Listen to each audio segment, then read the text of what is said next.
Hello everyone and welcome back to Navis Nobilite. I am Captain Zelnick and today we are going to be going over the Tau Exploration Fleet rules. A lot of these rules are identical to that of the Imperial Navy, so just be aware that I may be brushing over some things, so it's very important that you go and read this in detail yourself.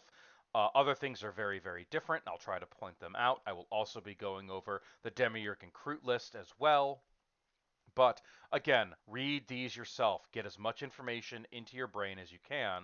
This is just a rough overview of the Tau special rules and how they are separated out from the rest of the game ships in the game. First things first, teleport attacks. The Tau cannot conduct teleport attacks whatsoever. No Tau ship can do this.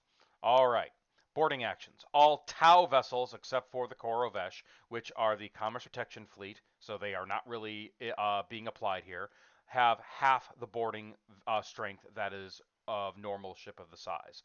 So if it has 6 hits, it counts for having a boarding value of 3.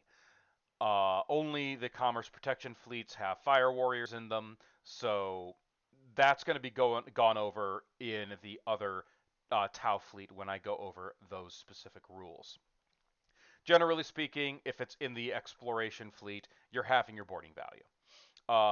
Turrets, ion cannons, railguns, they function effectively the same as turrets, lances, and batteries do in any other normal fleet.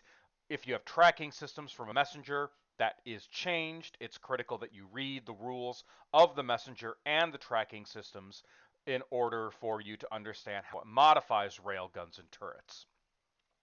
The gravitic launcher is what the Tau have in place of their torpedoes. Their torpedoes function very differently than the normal torpedo in the game. It's also where they get most of their anti-ship killing power. I'm going to be going over that in their specific area. Now, grav hooks. Grav hooks effectively spread the point cost from certain escorts onto capital ships. It's why many Tau escorts are very cheap for the amount of firepower that they have. There's no benefit to victory points or anything really. It's just here to increase the cap on the number of grav hook requiring escorts that you have access to. Shields are the same. Now, the hero has a special system called the deflector. It increases its front armor to 6. If you have a prow weapon disabled critical hit, the deflector goes down until it's repaired. Tracking systems. If a ship with a tracking system is on the table, any Tau vessel within 10 centimeters of a ship with tracking systems may reroll misses with turrets and ignores the column ship when firing batteries above 30 centimeters. Now, this is Tau vessels, not any allied vessel. Only Tau vessels can take benefit from this. Tracking systems always work no matter what, even if you're on brace for impact. Now, ordnance. Barracuda superiority fighters are simply fighters with 25 centimeter speed. Manta missile destroyers are resilient bombers. That's all you really need to know. If somebody hits them with a fighter, you survive on a 4-up. Now, Tau missiles. The first principal change between Tau missiles and the standard torpedo is that they have a variable speed. They go anywhere between 20 and 40 centimeters in their movement. This alone gives you an enormous amount of flexibility. The ability to slow down a torpedo salvo so your fighters can stay faster than them and provide a screen for the salvo is very handy. It means it's much harder for the enemy to intercept them. And it gives you a far greater reach on strike capacity when you're trying to hit a target at a certain range. Also, at the end, each ordnance phase, the missiles may change their course by 45 degrees at the start of their movement. However, you must roll dice for each point of torpedo strength in the salvo at the start of each ordnance phase after the one they were launched. The salvo is reduced by 1 point for every 6 rolled. In effect, this permits you to make sure that even if you quote unquote miss with your torpedoes, you'll still be able to find a firing solution and hit a target, preferably in a side arc. Tau missiles are really where the damage comes in the fleet, because every other weapon system is pretty weak for the Tau. The torpedoes are really where all of that firepower is concentrated and what you're going to be using to destroy most of your enemy ships. It's also going to prove to be one of your greatest weaknesses should you fail your reload special orders. Now, In regards to all of the things, we can now move on to the core Vatra, which is the exploration fleet that I just went over one by one in the prior videos. They have a very simple fleet layout. You may have a 0 to 1 commander. Your fleet may include a fleet commander to lead it if you wish. The fleet must include a commander if it's greater than 750 points, so that's pretty much standard for most of the fleets in the game. The commander may either be a Core O or a Core L. Core O's are a very cheap little 50-point leadership 8 commander. A Core O is LD9 at 80 points. The commander has one reroll included. If you wish, the commander's ship may carry a member of the ethereal cast and get additional rerolls as a result. Effectively, the ethereal casts are simply extra rerolls. They're just giving it a little bit of veneer and flavor to getting those rerolls. You can get an on L for 25 points or an on O for 75 points. Generally speaking, I prefer taking the leadership 8 Core L and the on L for 25 points to get two rerolls and a cheap commander. But again, it's up to you and how well your points eventually fall into being. Now, when it comes to what ships you can take, this is where things get a little bit wacky. Your fleet may include any number of battleships. If your fleet is worth more than 750 points, it must include at least one explorer. So you have to have an explorer if you're above 750 points, and you can take as many explorers as you want in either of the configurations that you want, and of course, they are dirt damn cheap. Your fleet may include any number of merchant starships. It may also include up to one hero starship for every merchant or explorer in the fleet. So again, any number of any version of the merchant, so the one with the ion cannons or the one with the railguns, and for every merchant or explorer, you can take a hero of either variant, either more ion cannons or railgun batteries. Now, escorts. You may have one messenger class ship per 500 points. Your fleet may include any number of defenders, and you may not have more orcas and wardens than the grav hook capacity of your fleet. Much of the cost of these vessels is included in part of the parent ship. So what you have here effectively is a fleet that is heavily focused towards launch capacity. Your explorer is a very cheap launch capacity 8 fleet carrier. The hero has launch capacity and torpedoes, and the merchant itself is effectively a body. It doesn't do much more than function as a body. You can make it tougher to make it a little more viable in combat, but generally speaking, it's a cheaper excuse to bring another hero. Your escorts, ultimately, the defender is where most of your firepower comes from, and if you need a little bit more ion cannon ability, there's always the orca. A lot of people tend to take one or two explorers and maybe a merchant here and there, backed up by a couple of heroes.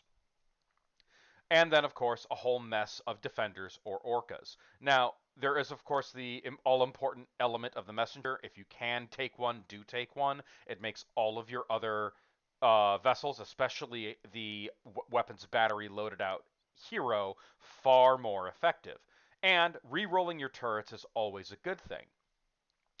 Now, there is one ship here that is not listed. It is a Nikasar Dhow. I have gone over that in its own video. So long as you have grav hooks, you may take a Nikasar Dhow. So consider that a 45-point alternative to your defender.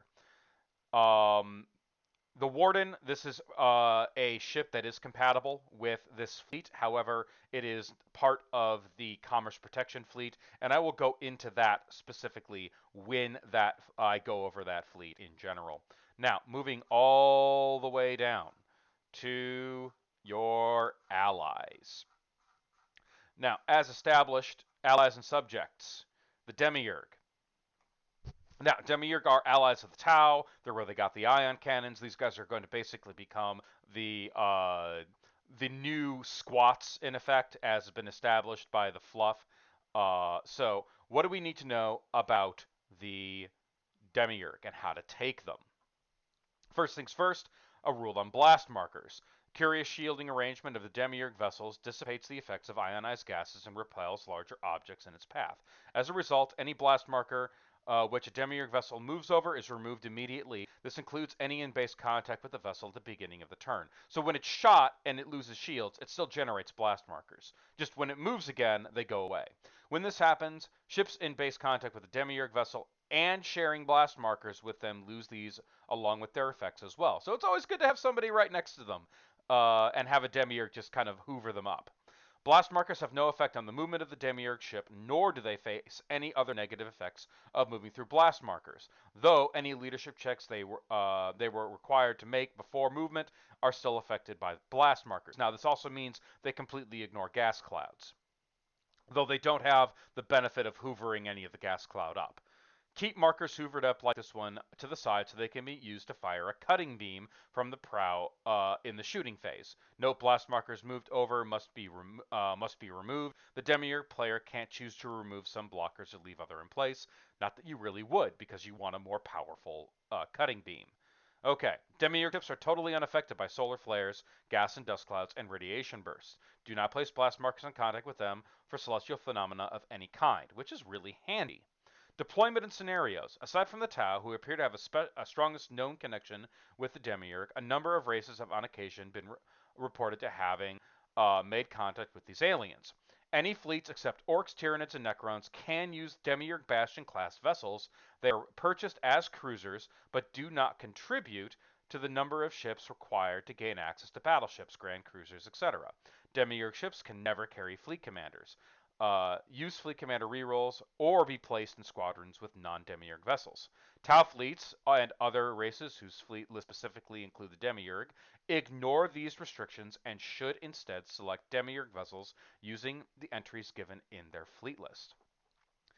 Mercenaries. Unless the fleet is entirely composed of Demiurg ships, they are considered to be mercenaries and will not continue to fight if crippled. Crippled Demiurg ships will attempt to disengage every turn and run for the nearest point on the nearest table edge if they fail. However, if the Demiurg ship is part of a fleet fighting against Orcs, it will only disengage if first reduced to having 1 or 2 damage points remaining.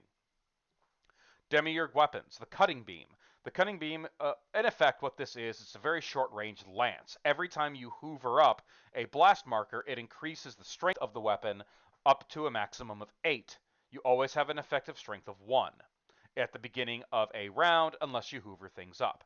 You may extend the range of the cutting beam to 30 centimeters by having its effective strength rounding down.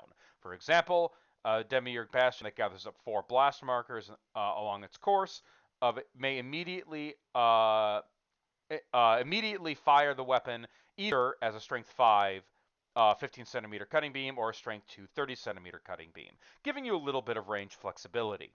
Blast markers cannot be held from turn to turn. If they aren't used, they are lost. Now, launch bays.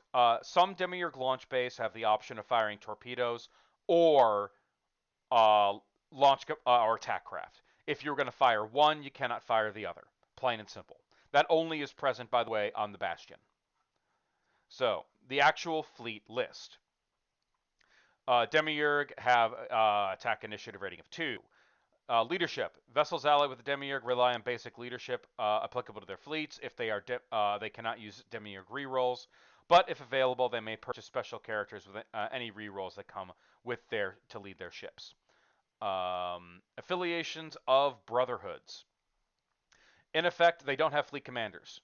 So they all have an established and set leadership, but they can buy a reroll that is fleet wide. They can purchase, let's see, fleet commander, fleet gets 1 reroll base, and you can purchase another fleet wide reroll for 25 points and 2 extra rerolls at 75. Demiurg vessels used in this fleet list do not attempt to disengage when they have 2 HP or less, though their point cost remains unchanged. Strongholds are worth 400 points, bastions are 300, and citadels are worth 200 when determining victory points. So ultimately, they're more expensive in regards to victory points, so you have to be careful with them. Demiurg and Crude are often employed as mercenaries in other fleets, but even then, they preserve their sense of brotherhood. They will not fight one another. They will never fire upon other Demiurg or Groot ships, and they ignore each other for the purposes of the closest target. So, what is the fleet itself? Well, you may include 1 battleship for every 2 cruiser class vessels in the fleet. The Stronghold Commerce vessel is 350 points. Cruisers. Your fleet may include no more than 12 cruisers. Demiurg commerce vessels must outnumber all other non-Demiurg cruisers combined. So you have access, of course, to the two commerce vessels, the Bastion and the Citadel, 225 for the Bastion and 185 for the Citadel. And then you also have access to the Protector, the Rogue Trader Cruiser, the Hero, the Emissary, the Merchant, the Dauntless, and the Endeavor Light Cruiser. A wonderful little, very mixed up mercenary fleet. Very fun to do as an alternative to a Rogue Trader fleet. The Demiurg have a unique, little understood relationship with the Kroot, predating the relationship with the Tau, and it's not uncommon for their ships to be encountered together.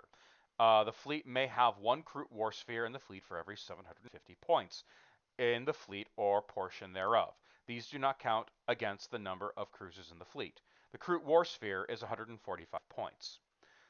Escorts. The Demiurg do not make use of escorts in the same manner as other fleets. However, they will contract or otherwise arrange the use of escorts as the need arise. For every 3 Demiurg capital ships in the fleet, you may have a squadron of up to 6 Tau or Rogue Trader escorts. Nikasar Dows, Tau Wardens, or Orcas can be taken for every starship in the fleet equipped with grav hooks. Tau, Nikasar, and Rogue Trader escorts may not be mixed in the same squadrons. Your options are the Castellan, the Defender, the Warden, and the Orca. You may have Nikasar Dows, and you can take Rogue Trader escorts as Xenos vessels, recommissioned escorts, Iconoclast destroyers, or cargo vessels. So, ultimately what you have here is a fun little weird mixing of human, Tau, Demiurg, and Kroot, which can provide actually a really solid little fleet that functions very differently than any other fleet in the game, simply because of how the rules are kind of mixed and matched. Now, this is going to be a harder fleet to build than others because getting bastions, citadels, and strongholds is a massive pain in the ass. But if you manage to accomplish it, this can be a very fun fleet to play. Now, in regards to using the Demiurg and the Kroot in a Tau list, let me scroll all the way back up here. My apologies. Ooh, God, so much work. Now, in regards to the use of Demiurg or the use of Kroot. Tau fleets make frequent use of mercenaries. These include subject races, commerce partners, allies, and other less scrupulous individuals. Your fleet may include mercenaries chosen from the following, subject to the relevant restrictions. You may have one war sphere for every 1,500 points, or up to 2 war spheres in games larger than that. So all you have to do is be at 1501 and have a second war sphere.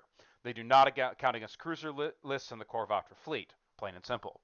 Kroot War Sphere is 145 points. That is heavily variable. Please see the video on the Kroot War Sphere. Demiurg. The Demiurg can take 1 Demiurg vessel for every 3 Tau capital ships in the fleet. There cannot be more Stronghold than Bastion vessels in the fleet, which means if you want to have a Stronghold in a Tau fleet, you need to have at least 2 Bastions before you can take... you have to have at least 1 Bastion, before you can take a Stronghold. You can have a Stronghold for 350, a Bastion for 225, and a Citadel for 185. Nikasar vessels. You may include Nikasar Dows in place of some or all of its Orcas, not Wardens. This applies heavily to the Commerce Protection fleet. You may not have more Dows or Orcas than you have gravitic hook capacity in the fleet. A ship may either have Orcas or Dows, but not both, so the gravitic hook capacity in the fleet is divided between Orcas and Dows. Gravitic hooks on a custodian battleship or on a custodian or an emissary cannot count towards this total. Now, you have the option of a Nikasar caravan, a Nikasar rig, or the Nikasar Dows themselves. Now, the Dows from each parent ship fight as a squadron with the same leadership as the parent, but may be squadroned with other Dows from vessels squadroned with their own parent vessel. If the parent ships are squadroned together, their Dows may likewise. However, the normal squadron limit of 6 still applies. So basically, if you have a bunch of ships with a bunch of Dows, they can all be mashed into a squad of up to 6. Dow squadrons are deployed separately from their parents, however, and activate different orders. Dow may not be squadroned with any other form of escort. Also note that Nikasar Dows have their parent ship's leadership +1. Which is in the Nikasar Dow actual data slate. So, Rogue Traders. Up to 1 Rogue Trader cruiser and its attendant escorts may accompany a fleet for every 750 points of Tau ships in the fleet. Additionally, a single squadron of up to 6 Xenos escorts can be taken as per the Rogue Trader rules and fleet list. You have the Rogue Trader cruiser, Dauntless light cruiser, Endeavor light cruiser, Xenos vessels, recommissioned escorts, Iconoclast destroyers, and cargo vessels. So the Tau list is very much designed to be a lot like the old Tau army in third and fourth edition, where you predominantly have Tau ships, but you have these examples of other races kind of floating around inside the fleet, giving it a Tau dominated but slightly more diverse look. And it very much applies in the commerce in the exploration fleet. My apologies for flubbing it. You have incredible options for playing around. Every one of these different options changes the nature of the rules. Like, for example, crude vessels allow you to do things like planetary assaults with far greater efficiency than normal. They're, in fact, almost, if not just as good as Space Marines if you land these things. Demiurg vessels give you a stronger vessel and a more tough vessel, better at port and starboard combat, not to mention access to assault boats and all-around firing torpedoes. Nikasars are just ridiculous. They have the most powerful escort in the game and have incredible amounts of firepower along with enormous amounts of resilience and maneuverability. Rogue Traders give you a lot of other fun little upgrades and a tough little Rogue Trader cruiser that can really augment the capacity for your ships to do what you need them to do. The opportunity for renown in that is developed by the Rogue Traders in a campaign is incredibly valuable. So I highly recommend, if you're in a campaign and you play with a Tau, take a Rogue Trader cruiser and some attending escorts to really amplify your renown growth, because that's really how it's done. All right, everybody, that's the Demiurg, the Kroot, and the Exploration Tau. Thank you all so much for watching. I'll talk to you all again really soon.